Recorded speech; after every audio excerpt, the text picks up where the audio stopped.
glad you're with us.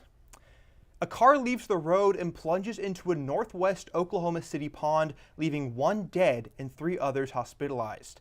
Officers say that they responded to a call early Sunday morning about a car fully submerged in Oklahoma City pond. A dive team was called in to execute a rescue for the inhabitants of that vehicle. The deceased victim was identified as Dariana Hall. Liliana Maxwell, who is a friend of Hall's, says that Dariana had a gift for making people feel seen. The other 3 victims are currently being treated at an OKC hospital where their conditions are unknown at this time. A new update in the murder case of 4-year-old Athena Brownfield, with court dates and charges being handed down. The 2 caregivers of Athena Brownfield, Ivan and Alicia Adams, are charged with first-degree murder and child neglect for the murder of the toddler. Officials say that Ivan beat the child to death in 2022 and then buried her in a small gravesite before her body was found a year later. The pair also starved the young child, as an examination says that she only weighed 23 pounds. Both are set to appear in court on Wednesday to schedule an official trial where they will appear in front of a jury. An Oklahoma boy becomes the first ever patient in the state to receive a new cancer treatment protection procedure. The procedure involves prepubescent boys facing cancer treatments that could affect their future fertility. 8-year-old Keaton was the first child to receive this treatment. Keaton's mother, McKenna Pack, says that this is going to make a huge impact on other kids who are dealing with similar issues regarding future fertility. The procedure was administered at the University of Oklahoma Health Center, where they are researching this rare procedure to try to help more kids in the future. Good news is coming for the Oklahoma job market. Oklahoma-based Cortado Ventures is investing $10 million into local tech companies. As Devon and Expand Energy head out the door, Cortado Ventures is looking to build the next billion-dollar business in Oklahoma. General partner Susan Morig says that ever since the news of the Devon and Expand moves, they have been investing hard to try and support Oklahoma City. This investment will go into 30 companies that could create hundreds of jobs for Oklahomans around the state. Morig also says that Cortado will likely make the first investments out of this fund this spring. If you're looking for something to do this week, Aaron Stinson has you covered with our week preview. What have you got, Aaron?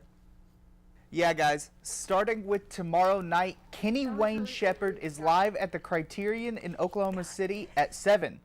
Also tomorrow night, Jacuzzi is live at Resonant Head in OKC at 8. And finally on Wednesday night, Dropkick Murphys is live at the Canes Ballroom in Tulsa at 7. Well, that's all I got for this week. Back to you guys. It was a cold start to a sunny day, but will that stick? Let's check in with Macy Strain, who has our evening forecast. Macy? Yeah, Shay, let's go ahead and take a look at the current conditions. Right now it's 51 outside, and we have a real feel at 51 as well. We have a little bit of wind coming out of the southeast at 5 miles per hour. And if we take a look at our live shot across campus, we can see that it's perfectly sunny. Well, I'm the owner of Sugar Llamas here in Stillwater. My name is Chad O'Rourke. We want to create a customer-centric culture and create an experience for our customers when they come in. Our ice cream in particular, you can get it other places, but I'm only aware of like one other place besides the Sugar Llama in the state of Oklahoma that you can get it. We actually ship it in from up north, but when it comes to our coffee, you cannot get Sugar Llama coffee anywhere else in the world. You might find a blend similar to it, but you're not going to get Sugar Llama coffee anywhere but a Sugar Llama. It is proprietary to us. We really actually want to get more involved within our community. It's not just about making money, but it's about serving our community and becoming a part of the community here.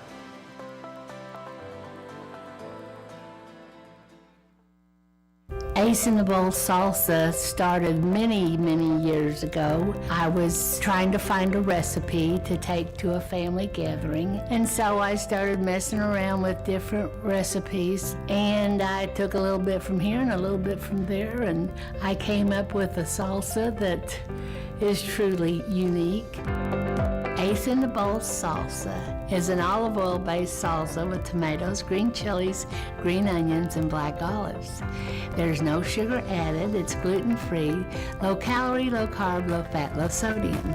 So it's a very, very, very good alternative to any snack you may want.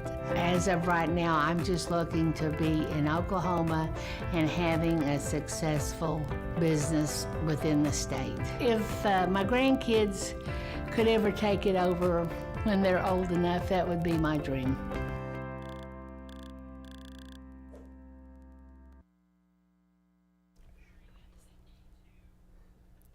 A new insect petting zoo opened its doors in Stillwater. Miranda Martinez has everything you need to know about these students and their new friends. Their tiny friends. So at Insect Venture, we are Oklahoma's only insect petting zoo, and we showcase dozens and dozens of different insects, not just from the U.S., but also across the world.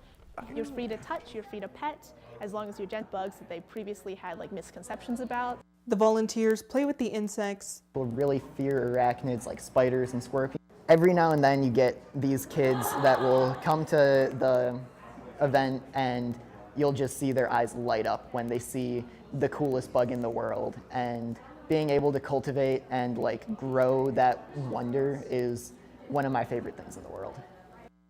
Insect Adventure is open for a few hours every Saturday on the first and third week of the month. Admission is $3. For the Daily O, I'm Miranda Martinez. Construction has hit the ground running on a new space center in Tulsa.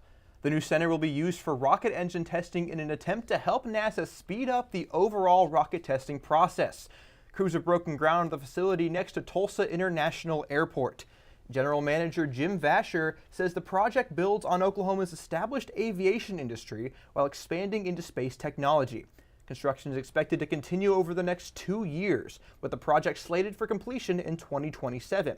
Agile Space Industries will host informational meetings in April for anyone interested in learning more about this topic. It's been a couple of cold and dry days here in Stillwater. Let's check back in with Macy to see what the conditions look like across the state. Macy? Yeah, guys, let's take a look at our radars. So we can see that we're still having a lot of fires across the state, so just be aware with those. But taking a look at our precipitation, we're just going to see some cloud coverage going into the evening. And then again, looking into tomorrow, we're just going to see some more cloud coverage as well. We're not going to really see much of any precipitation chances or anything like that. And then moving into Wednesday, yet again, it's going to be a really dry week here out in Stillwater and across the state. We're just going to keep seeing cloud coverage across, not much of precipitation. But some things I think you guys need to look out for. If we take a look, we are going to see cloud coverage, like I just said in the radars, cloud coverage across the state, and then high wind speeds. With those fires across the state, please be aware of what the wind speeds look like as well as those gusts. And then also we are going to have some spring temperatures on the way, but more on that in the 7-day. I'll go ahead and send it back to the desk. We'll be looking out for that, Macy. When we return, chaos across Mexico as a cartel retaliates following the death of its leader. And rising tensions in Iran as protests surge over the weekend. The Daily O returns right after this. We would design something, it was set on the counter, and people was either, if enough of them said, this isn't it never made to the line. Dad was excited that they're all original. They were all designed on Mom's kitchen table, and it gets in your blood after a while. We're very happy that Pamela and Michael have taken over the business and kept the family going. We took the business over in 2017. When we found that it was available, we wanted to keep the legacy of family alive, but it was also incredible products that deserved to be a part of Made in Oklahoma's story. We were a part of Made in Oklahoma years ago, and so it kind of grew as Made in Oklahoma grew. Oklahoma is ingrained into everything that we did. We've been here most of our life. That's what we entailed our whole business on, was the Oklahoma homegrown feeling.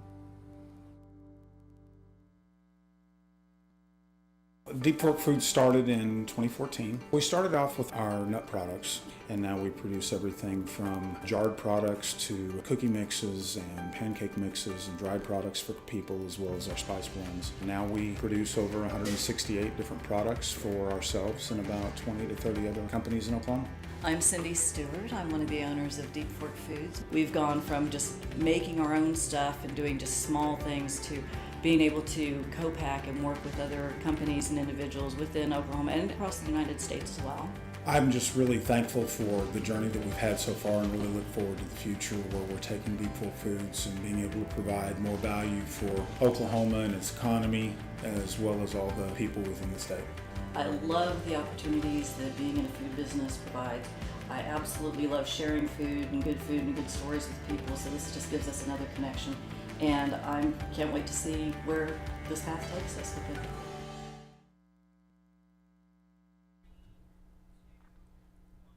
The streets of Mexico have become a war zone over the weekend following the death of a notorious cartel leader.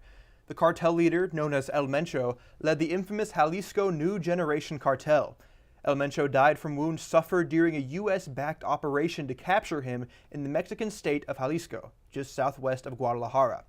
Since his death, the JNGC has answered with widespread violence, burning cars and setting up roadblocks in over 20 Mexican states.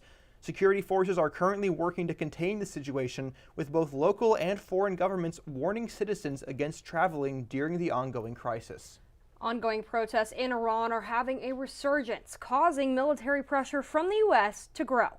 Over the weekend, 5 universities in Tehran have had a surge in anti-government student protests and have bled into today. These are the first known protests since the unrest that swept the country last month and saw thousands of protesters killed in a brutal crackdown on the growing movement. The U.S. has threatened military action in the past regarding the regime's violent response to these demonstrations. Now, almost 1/3 of the deployed U.S. Navy is stationed in the Persian Gulf. Talks for the ongoing nuclear deal between the two nations are scheduled to continue this Thursday. U.S. military officials have already begun preparations for potential action. Iran's president stated on social media that Iran is committed to peace and stability in the region, but also stated that Iran would be prepared if conflict eventually broke out. The fallout of the Epstein files in the United Kingdom continues. Alexis Trindle has more in our political pulse. Alexis? That's right, Will. Former UK ambassador to the United States, Peter Mandelson, has been arrested following revelations of his relationship with Jeffrey Epstein. This arrest follows a search of 2 properties linked to Mandelson on February 6th on suspicion of misconduct in public office, and just a week after former Prince Andrew was arrested on the same charge. While Mandelson denies wrongdoing, this is not the first instance of misconduct in his political career.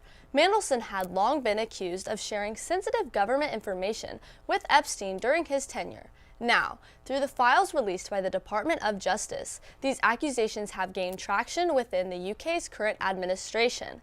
That's all I have today in the Political Pulse. Back to you. The United States men's hockey team made history over the weekend, winning their first gold medal since 1980. On Sunday, the United States played a gold medal thriller against Canada that went into overtime. The game was headlined by a game-winning goal made by Jack Hughes with 1 minute and 41 seconds left in overtime. In a post-game interview with a bloodied mouth and missing teeth, Hughes gave credit to his teammates. USA Hockey Brotherhood means so much. Look at these guys. We're such a team. That brotherhood was on full display as Team USA celebrated with the jersey of late teammate Johnny Gaudreau, who tragically died last August in a car accident alongside his brother Matthew. The Team USA forward Brady Tkachuk went on after the game to state, "It's just what he means to our whole entire team, what he means to USA Hockey. He was so near and dear to a lot of us, and we miss him greatly, and we did it for him." And with the Olympics concluding over the weekend, it's time for our final 2026 Winter Olympics medal count. Norway claimed the top spot with a record-breaking 41 total medals and 18 golds. The United States grabbed the second spot with 33 total medals and 12 golds, both of which are national records for Winter Olympics. Italy takes the last spot on the podium with 30 medals and 10 golds. Germany sprang up to 4th, finishing the Olympics with 26 total medals and 8 golds. And taking the 5th spot is Japan, holding 24 total medals with 5 golds. Cowboy Wrestling won against their biggest rival at home. Alyssa Brandon is in the Sports Corner when we return.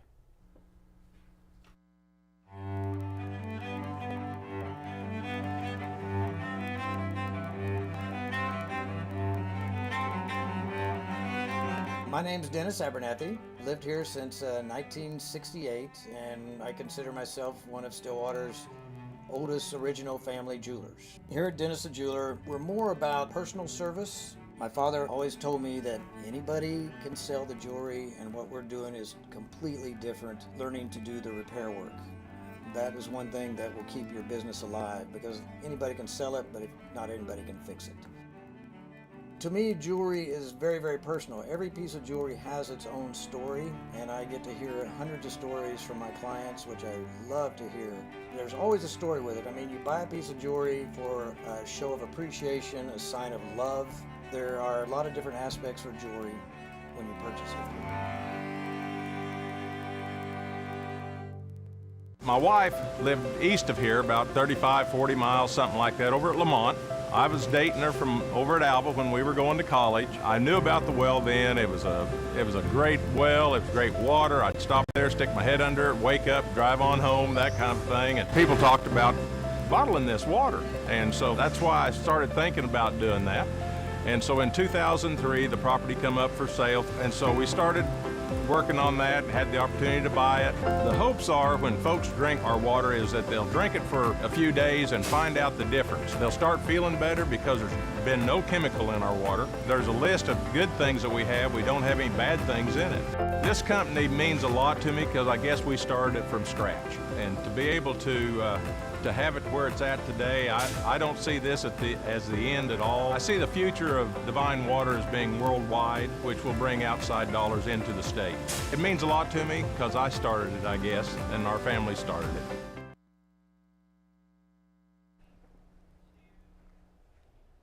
Welcome back to the Daily O and welcome into the Sports Corner. I'm Melissa Brandon. Now let's see what's going on in sports. Cowboy Wrestling hosted their biggest rival, 7th-ranked Iowa, in a sold-out arena. Aaron Stinson gives us a closer look on the historic victory for OSU. Gallagher Iba was rocking as OSU secured their first victory over Iowa since 2019. And get this, it was their largest margin of victory over the Hawkeyes since 1961. Cowboys would start hot, winning the first 3 matches. Troy Spratley would win at 125 with a 5-2 decision. And at 133, Jax Forrest would burn his red shirt for the year and dominate Iowa's Drake Ayala for a 19-3 Tech Fall victory. At 141, Sergio Vega would get the first of 3 pins for OSU, getting opponent Cale Peterson on the mat in the 3rd period. Iowa would take the 149 match as Ryder Block would take down OSU's Coulter Burton in a 19-4 Tech Fall win. Landon Robidoux would take 157 in a 5-1 decision, but Iowa would take the next 2 matches at 165 and 174. Drama unfolded at 184 as Cowboys Zach Ryder and Hawkeye Gabe Arnold were deadlocked after 3, leading to a sudden victory period. Ryder would grab the win with a stall point called against Arnold. It was down to the heavy hitters at 197 and 285. Cody Merrill scored a number of takedowns for grabbing a pin in the 2nd period, while Doucette ended the night with a pin of his own, finalizing the score at 32-11. For Coach David Taylor, it was a special night not only for the wrestlers, but for the fans as well. There is nothing like this place. The love, the excitement, the energy. You know, we talked about making it a show and something that people are going to remember this. Like in these opportunities, these matches, not maybe the score or what it is, but just the memory of being a part of this. The Cowboys now get a week of rest before traveling to Tulsa for the Big 12 Championships on March 6th and March 7th. Reporting from Gallagher Iba Arena, I'm Aaron Stinson, the Daily O. Over to the ice. Yep, you might want to get used to hearing that. OSU hockey had a weekend full of program history in Salt Lake City. The Cowboys headed up north for the ACHA D2 regionals on Friday. First-ranked Cowboys took on 16th-ranked Washington and came out with a 10-0 shutout to move on to the next round. And Saturday, they took on 8th-ranked Arizona State with a final score of 9-2. Cowboys showed their dominance this weekend with Caden Nelson earning his 100th goal this season, making him the first to do so in program history. And then Corbin Roach scoring 8 of the 19 goals scored by the Cowboys this weekend. The win over Arizona State qualified them for the ACHA D2 Nationals in St. Louis for the first time in program history. Number 25 overall, Cowgirl Tennis took the court Sunday morning, welcoming 2nd-ranked Ohio State Buckeyes. Now, despite a few injury issues forcing some forfeits, Cowgirls took the opening doubles matches with wins of 6-4 and 6-3. Then on to singles, Ohio State took control, winning 3 of 5 matches, including 4th-ranked Luciana Perry, handing Cowgirl Olivia Linser her first loss of the season. Oklahoma State secured single wins from Luca Udvardy and Rose Nijkamp, who stormed back from a 3-6 first-set loss. Now, despite a valiant effort, Cowgirls would fall to the Buckeyes 4-3 and drop to 3-4 on the season. Now, it was a packed weekend for OSU sports. Let's take a quick look at what went down. In Texas, Cowgirls softball was undefeated at the River State Classic, winning their last game 17-0 against Brown. Then staying on the diamond, Cowboy baseball took the series against Grand Canyon 3-1, finishing out their weekend with a 13-2 run rule win. Then moving over to the hardwood, Cowgirl basketball fell to 19th ranked West Virginia 72-40 on the road. Ouch, that's a big loss. Cowboy basketball not too hot either, losing to Colorado 83-69. Then on the courts, Cowboy tennis improved their home record to 8-0 with a sweep against Memphis at the Greenwood Tennis Center. Finally, women's golf teed off this morning in Florida at the UNF Collegiate and are currently sitting at 2nd overall, with competition finishing up tomorrow. Well, that's all we have today from the Sports Corner, but don't go anywhere. Coming up, a golden good deed in Osaka. Shay and Will have it right after this. I'm Travis Taylor. I'm the general manager for the Hotel Indigo Tulsa Downtown. I have a real good understanding of the food scene in Tulsa, and I've loved to see the way it's evolved over the years, and I'm glad to be part of it. My name's Kevin Kyle. I'm the executive chef. I started here, the idea was to do something local. Everything that we try to do has Oklahoma products. Tulsa is a big oil boom when we were the oil capital in the early 1900s. How Route 66 put Tulsa on the map. And the menu around that was, well, what would an oil worker take out in their lunchbox? That's how Prospect kind of came from. We never get crazy busy, so we can do a lot of different things with food. And we can do things like wine dinners and have local dinners. We have a private dining room that people can come. I think being at the heart of the old Route 66 has kind of weighed into us getting a lot of different things brought in from different areas of the United States. When I taste something on our menu for the first time, the first thing I go is, that's Tulsa. My name's Kayla. I've been here since the beginning, so 4 years. Scratch is more focused on farm and mostly made in Oklahoma products, keeping it local. Sustainability is our biggest thing. That's one of the reasons why this place opened. I've been the chef here at Scratch for 2.5 years. Started here as a line cook. Our food and drinks are a bit separate entities almost inside the restaurant. So the food is now up to 85% of the products we bring in are raised or grown locally. It's all based off of things that I grew up eating in southern Oklahoma, the things my grandparents ate. About fresh food, clean food, organic food, sustainability, that's all of our thing. From front of house to back of house, we're able to maintain both with freshness. But made in Oklahoma means we get it straight from the farms that are 20, 30 minutes, another little county away. We get it straight from them.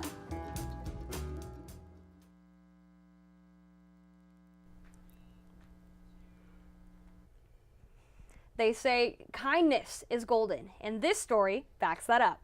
An anonymous resident in Osaka, Japan, gifted 21 kilograms of gold bars to the city as a contribution to fixing the city's municipal water piping. Built in the post-war economic boom, 160 miles of pipes need replacing, with over 92 cases of pipes leaking. But this gift was put toward the growing issue in Osaka.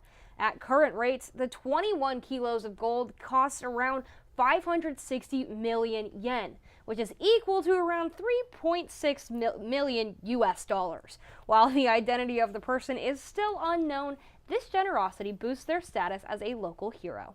Well, you know what time it is. It's time to go bananas, as today is National Banana Bread Day. Banana bread made its way into bakeries in the early 1900s, more recent than you might think.